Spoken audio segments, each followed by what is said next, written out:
Hi everyone, Stan here at J&D Gardens. If you're a new viewer, welcome. Please support the channel by planting that subscribe button. And if you're already a viewer, welcome back. Well, we got a great episode for you today. It's the middle of February, and that means it's seed starting time. So before we set up all our seed trays, we thought this would be a great time to show you how we arranged our grow rack. And for beginning gardeners who are looking to set up their own rack, this is going to be a great step-by-step guide. So stick around.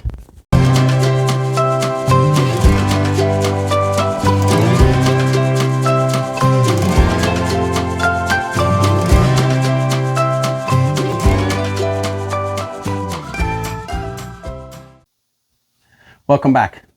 So if you're familiar with the channel, you know that here at J&D we do a ton of gardening. And I'm not just talking about the plants that we sell online. I'm talking about all around the property. We have a garden in every section. We have like 5 different gardens where we grow a variety of different plants and vegetables. And not to mention a greenhouse where we grow a ton of things too. And no matter how great everything looks throughout the spring and summer months, and no matter what kind of harvest that we get, none of it is possible without this, the heart and soul of J&D, which is our grow rack. So if you're new to gardening, you might be asking, what is a grow rack? Well, a grow rack is any kind of industrial strength shelving that allows growers to cultivate multiple layers of plants. Now, by layers, we mean the shelves. If you were growing in one area, like say on a tabletop with nothing bottom or on top, you just have that little area. But if you have a rack, you can grow in multiple levels or layers, and that's where the rack comes into place. Now, a rack like this also allows gardeners to use other tools that they have to help with their seed starting, like using seed starting trays, grow lights, heat mats, and even fans for circulation, which we'll get into a little bit later. Now, why do people like to set up a grow rack? Well, the main reason we set up a grow rack is because we want to get a jump on the growing season. So right now it's February and it's cold outside, and who knows what March and April is going to bring. It's probably going to still be too cold to plant outside, even though the groundhog came out and said that we have an early spring, but there's snow on the ground now, so who knows. But by having a grow rack, we're able to start our seeds inside, so we can so that they have time to grow. So by the time you germinate, it's a week or two later, and then you move them on, and they start growing a little bit more and a little more. Before you know it, it's going to be like 2 months, and your plant and your seed, from what you start in seeds, are going to be ready to plant in the ground, which will get us into spring. So that's the main reason we have people like to use a grow rack.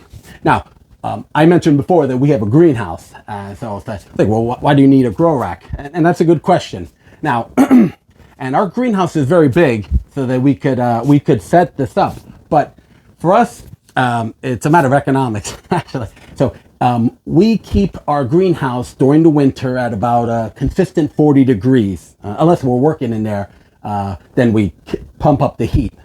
But a seed starting needs a little bit warmer. So if we were to start our seeds inside the greenhouse, then we'd have to keep the heat going a little more, and that more fuel and more energy. So it's just non-economical for us. So for us, that's where we have the grow rack. Here we're inside the garage. My kitchen is right next door, and it's very comfortable to come in here, other than to head to the other side of the property where our greenhouse is, especially at night when we get home from work or the gym, and we don't want to have to go out there. And sometimes we're here in the garage. It's so much easier. We can set up a table and just work on whatever we want without having to go back and forth to the greenhouse. So it's really a matter of convenience for us. So let's start going through all the components. Now, the first thing is the rack. Now, any kind of adjustable shelving would do. And the reason why it's important that it be adjustable, because you never know what you're going to be growing from year to year, and you never know what kind of spacing you'll need.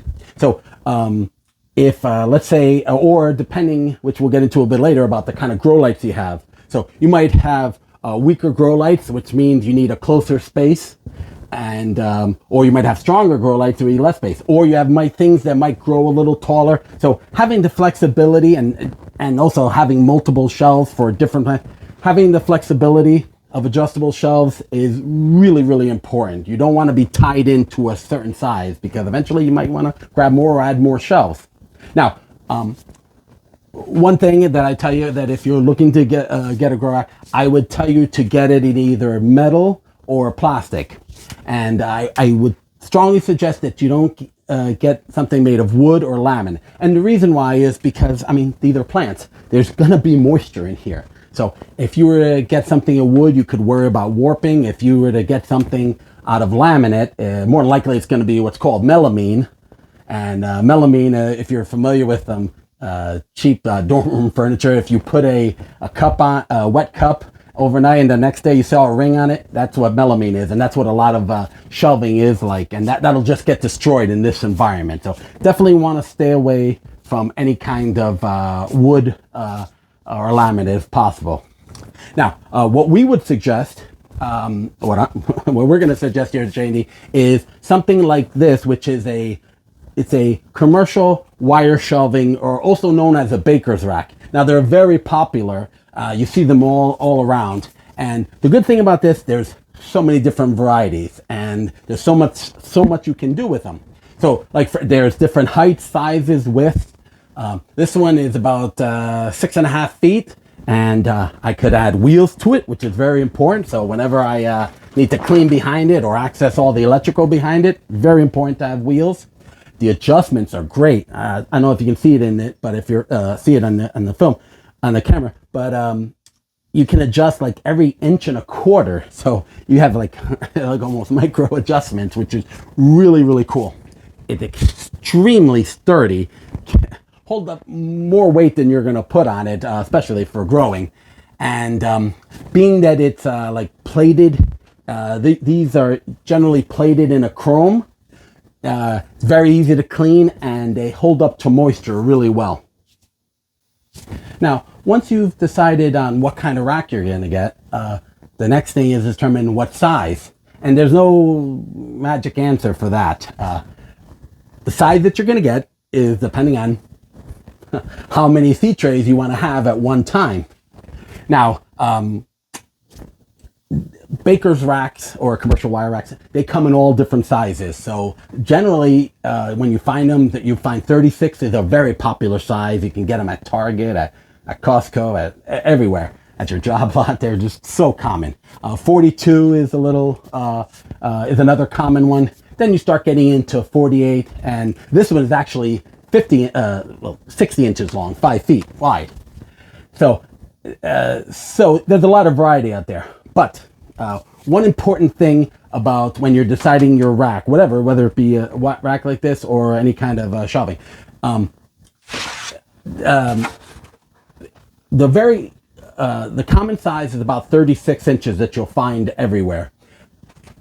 But the problem is the depth of the shelf. Now, what you're going to find that you can pick up right there at IKEA or wherever, you're generally going to find about a 12-inch deep, a 14-inch, 16 or 18. I know there's a lot of different sizes there. Now, that seems like, wow, that's a lot of space, but that should work out fine. But actually it doesn't. And let me explain why. Because your average seed starting tray, and this is the average one, it's about 10 inches, which is really like 10.5 to 11 inches wide, after the lip and all, by 20, which is about really 21 inches wide. So if you have a, let's say 18-inch deep shelf, the problem you're going to have is that your tray is going to be wider. So you're going to have overhang on both sides, which could kind of be a problem, especially with the grow lights. And we'll talk about that a little bit later, that you're going to have a beam spread and it's not going to cover everything. When we learned this the hard way, when we had our original rack years ago, we had about 16 or 18 inches, I can't even remember, but it was narrower. And when we put our seed trays in, and then we had it, what we found in the edge plants on the ends were growing inwards. It was pretty funny. I wish I would have made a video about it back then, because it just wasn't wide enough. Now you're saying, okay, well, I'm going to put my trays sideways, so the depth won't matter because I have 10 inches, and if it's 18 inches, I'm golden. Yeah, but if you're 36 inches wide and your tray is 20, 21 inches deep, when you put it in there, 21 times 2 is 42, and your shelf isn't going to be wide enough to put it in sideways like this. So you're only going to fit one per shelf, which is going to be terrible. So really important when looking at different shelves, try to get ones that are deeper. This one right here, and we actually special ordered this one at Home Depot, and don't let special order scare you. It just means that it's not right off the shelf. We just, actually we ordered it online. We didn't even have to go there. We just went there to pick it up. And it was special in the sense that it wasn't in stock. They ordered for us, not extra cost, just more cost because it was a bigger rack. But so this one was 60 inches wide by 24 inches deep. So I am totally gold. I have a couple of inches on either side. Really, really nice. And like it's so much better for the grow lights when the beam's going out, that it'll reach your entire tray. As I said before, some of the benefits of having a rack like this is that, you know, the wheels and so forth, and the depths for this one in particular. But one of the other good things about it is that you'll find that most, if you special order it the way we did, most of these shelves kind of come with 4, maybe 5 shelves. Now, what we did, you can see we have 1, 2, 3, 4, 5, 6, 7, 8 shelves. So when we ordered this, it came with 5, and we ordered 3 more shelves. This allows us to utilize each space. Now, I don't want to put my seeds up too high, even though I've gotten desperate one time and I've hung grow lights from the ceiling just because I needed the space. But I've gotten a little bit better since then. But having this extra shelves for storage, I keep all my seeds here, all my other growing paraphernalia. So having any kind of shelf, whatever it be, one of these baker racks or another, just see that if you can, when ordering it or buying it, see if you can order extra shelves. It's just going to help it. Get them. And if you don't need them, great. It's better, what's the old saying? Better to have them and not need them than need them and not have them. All right, so you have your rack. Great. Here's a little bit of, if you have a rack like this where the shelves are wires and they're open, here's a nice little accessory you can add. And it's not necessary, but we found it to be very useful. It's these plastic liners. I'm making a little noise here. And they're really awesome. I found these on Amazon, and I'll leave a link to all this stuff in the description. But it's very thin plastic, but very heavy duty. And what it does is it allows us to kind of put up all the holes of the tray. Now, the reason that's important, one is it makes it so much easier sliding the tray in and out. I know that seems simple, but that's not the only reason. The other reason is because we actually have our grow lights mounted right underneath these shelves. Now, it's a wet environment, and they can handle a little bit of dampness because they're grow lights. So, you know, but you don't want to really get them wet. And, you know, sometimes I'm coming here late at night, I forgot to water, and I'm filling up my water can, and I'm just like, I want to get the hell out of here. I'm just pouring water everywhere. And water drips down because, you know, we like to think that we're going to be, each time we're going to do it perfectly, but we don't. So this liner really, really helps and stops any of the water from getting on the grow lights, because we obviously don't want to damage any of those. Now, the next part of a grow rack is arguably one of the most important things, which is the grow lights. Now, grow lights are just the electric lights to help your plants grow. They attempt to provide a light spectrum similar to the sun, and that's a technical term for it. But what they are is a fake sun. Now, we're growing indoors, so we're not getting much sunlight. And even if we had good sunlight during the day, it's not going to be constant. So grow lights allow us to get constant light on our trays and all times of the day, or whatever time of the day you want to keep them. So we can have it growing while we're at work, keep the lights on growing while we're at work, or while we're sleeping at night, keep the lights on. Now, there's a lot of different kinds of grow lights out there. Now, you're either going to have fluorescent or an LED. Now, there's pros and cons of both. And fluorescents tend to be cheaper, but they're more bulky and they actually use more electricity. Whereas an LED is thinner, more expensive, but they save less electricity. And because they're thinner, like we actually use LEDs here, and that's important for us because it allows us to get an extra 2 shelves. So you can't even see the LEDs. They're about the same thickness of the shelf, very, very thin, and allows me for a lot of space. If I had the big fluorescent tubes, it would come down another 2 or 3 inches, and I'd have to lose some shelves. So for us, years ago, we invested in the LEDs, and it's been great. Now, I don't want to make this a video on LEDs because it gets very technical when you talk about the hues and the intensities and the distances. And if I started doing that, you'd probably all fall asleep or stop the video. So we'll save that for another time when I if I do a video about that. But what we'll do is we'll leave some links to some other YouTubers that have created good videos explaining the different kinds of grow lights, what to use for what you're growing. And that also goes to when determining what kind of lights you're going to use. There's a lot of factors. There's obviously what you're growing, how much space you have, and maybe most important is what your budget is. So, we didn't start off buying all our LEDs at once. We bought 1 shelf, then a 2nd shelf, then a 3rd shelf, because it did add up. And ours are okay. Ours are good, not great. There are some that are really amazing and really expensive in price. I mean, there are some people who have grow rooms instead of grow racks, and have these giant grow lights that hang from the ceiling, and they can put it all around the room, which is awesome. Well, this is not ours. Ours are about the middle of the way, and they work great for us. We've had them for years, and as they go dead, then we just replace them with others, and it works well for us, so we're happy. So we'll leave a link if they still make the ones that we have. We've had them for a few years now. We'll leave some link to them before, maybe some recommended ones. If you're looking, when you're looking to get into grow lights, do a little research, like I said, on what you're growing and what your needs are, and keep an eye out for those videos that we talked about. Now, the next item in your grow rack, which is not necessary, but we found it to be useful, are heat mats. Now, a heat mat is a electrified rubber mat or plastic. It has coils inside. You can see it's still hooked up here.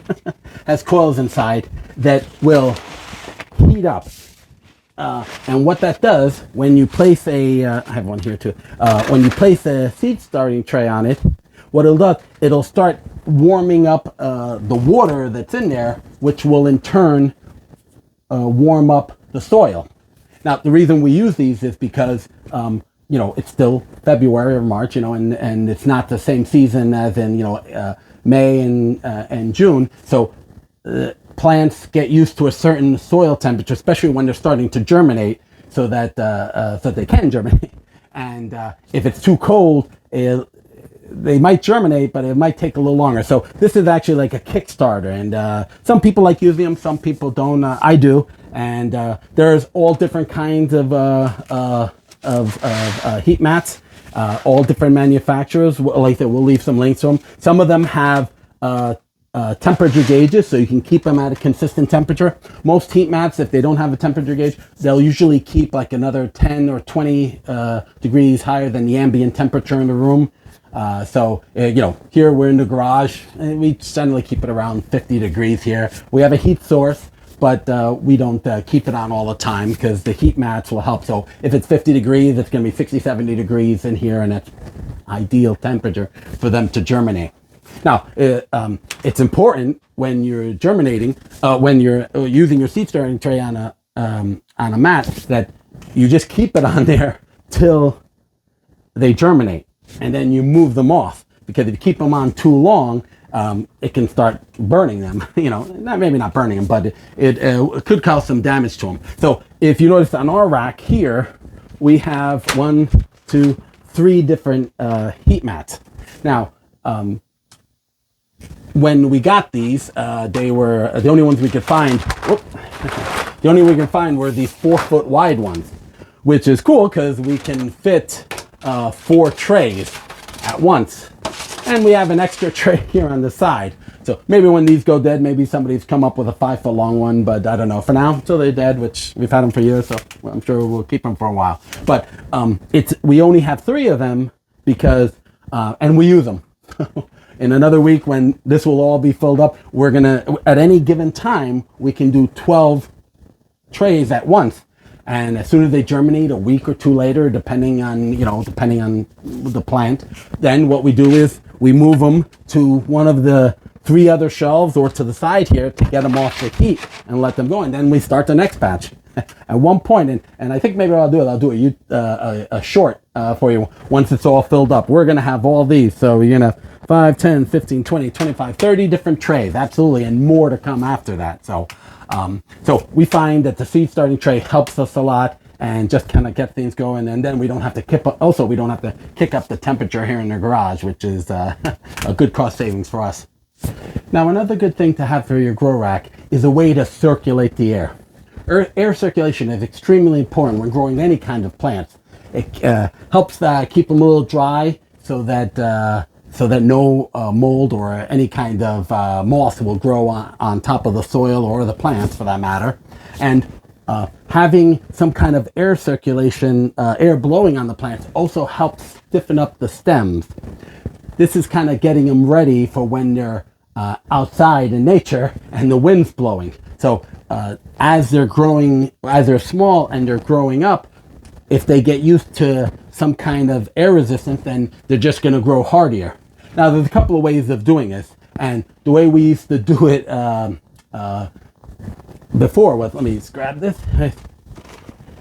Real simple way is using some kind of fan. And this is like a long, I'm not sure what kind of fan this is, but it's long, so it blows like about 30 inches wide, and it oscillates. So what we used to do is we used to put it on a stand right around here, and it would oscillate and blow air left to right on all these plants, and it worked out pretty well. It was actually fine.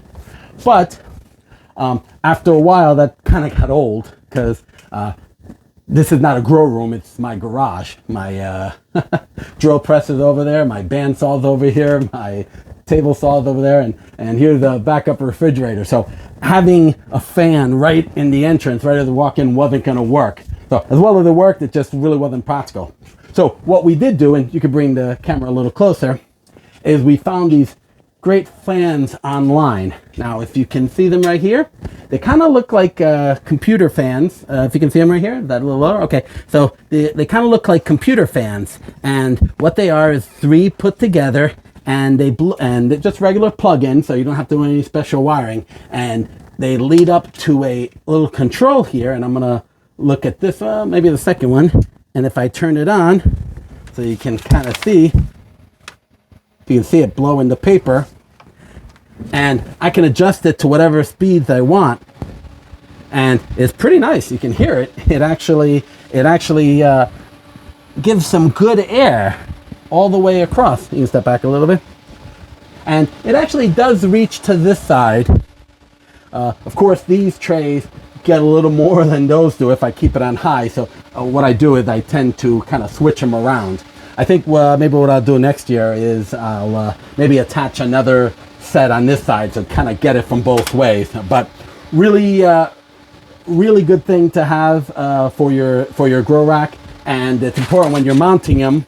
If you can see right here, I mounted them a little higher because you don't want the fan blowing onto the tray. You want it blowing over it, knocking into blowing on the germinated seeds. Now, the last part about a grow rack is, this one's probably the most important of them all, and that has to do with electrical. And it's important because you have a lot of things going on here. I got grow lights, I got heat mats, I got fans. So it's very important that wherever I'm plugging everything into can handle the load. And by load, I mean the amount of electricity that's being drawn. And it's also important when you're using grow lights, because you're not going to have them running all day, to have some kind of timer as well. And this kind of goes into what I was talking about making sure you have the right load. I'm gonna, to explain a little more, I'm gonna actually turn against my better judgment, I'm gonna turn the rack around so you can see what the wiring mess is there. And please, had this for years. I know what I'm doing with electrical, so no comments on that it looked unsafe or anything like that. So give me a second and let me turn this around. All right, so I know this looks like a spectacular mess. Looks like a bunch of octopuses, but trust me, it's very safe and very well thought through. So these are all the different lights from all the shelves coming to one area. Now I know that seems like like an electrical nightmare, but trust me, it's not. And the reason why is because I kind of thought this all through when I picked, and this is why I'm bringing this up. So you might not have this elaborate of a rack, but when I was picking out my surge suppressor, I went with a really heavy duty one. I think this was like over $80, and it's about 4 foot or so, maybe 42 inches, and it's also a 20 amp, which I think they have the wire here. Okay, let me show you. Heavy duty. And it's a 20 amp circuit. Now, if you're not familiar with 20 amp, a typical house outlet, it runs on 15 amps. Well, this is 20 amps, usually meant for commercial or, things that draw more electrical. And you can always tell because it always has that weird, here you have your ground, and it has that weird one going to the side. So it was really important that I have some kind of heavy duty surge suppressor that can handle that. So it will shut off if it ever was drawing too much amperage. Same thing with what I mentioned, the timer. And you can see it's this heavy duty timer. And it handles a 20 amp circuit. So let me just kind of put that in. 20 amp circuit, and it has that weird plug. So when I set up my grow rack here in the side of the garage, I put a 20 amp circuit on the wall. I actually have 3 circuits, so people don't get freaked out. I have one circuit that handles all the lights. I have one circuit separate that handles the heat mats. And I have another 20 amp. And then I have another 15 amp circuit to handle the fans, because doesn't draw that much electrical. So I could be running everything at a time and not have one problem. And the reason I know this is because for business purposes and for taxes, we actually have a monitor that I keep in my breaker box that shows me the draw of each circuit that I use. So it's fine. And not to mention it's been for years. So really not an issue. I know it looks crazy, and it absolutely is crazy, but actually I have everything labeled, so it really does make sense. But, and the reason I'm bringing it up, it's just so important. Don't get your regular surge suppressor you picked up at Target. If you're drawing a lot of things, get something heavy duty. It's kind of what I said. Better to have it and not need it than need it and not have it. And that goes the same thing. So if you have a wimpy surge suppressor and you're plugging in a lot of things this way, it's just going to burn it out and destroy it, and God forbid start a fire. So you don't want any of that. Make sure you can figure out, like your heat lamp, you can figure out how much amperage it draws and kind of add it up and see if it'll work with a 15 or 20 amps, whatever you need. Or maybe you need to go a little more or break it up into 2.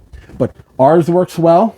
This timer is awesome, totally awesome. And it's not cheap, I'm not going to lie to you. I think this timer was like $50, but it's a 20 amp, and safety is the most important thing when you have some kind of thing like this. So, like I said, we'll leave links to all of this we'll leave links to all of it in the description below if you're looking to get something like this.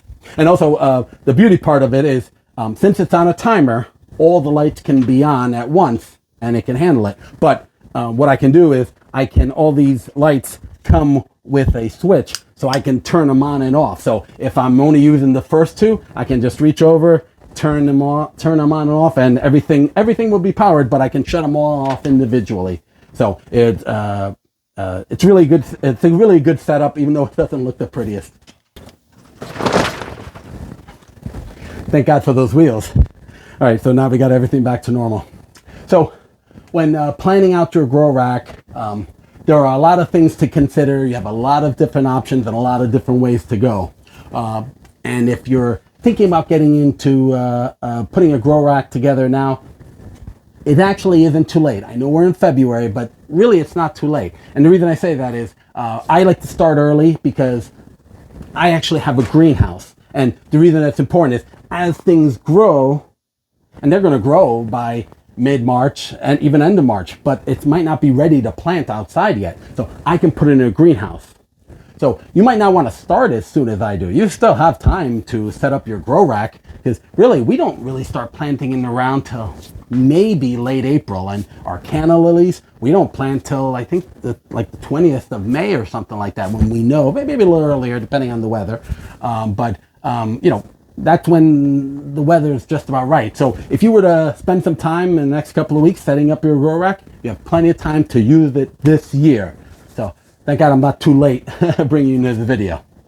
So anyway, I hope you enjoyed this video. I hope you learned something. If you have any questions on the grow rack, please feel free to reach out to us. We'd absolutely love to hear from you. And be sure to hit like and subscribe and ring that bell. So from all of us here in J&D Gardens, we'd like to wish you a happy and healthy growing season coming up. And remember, yes, we can.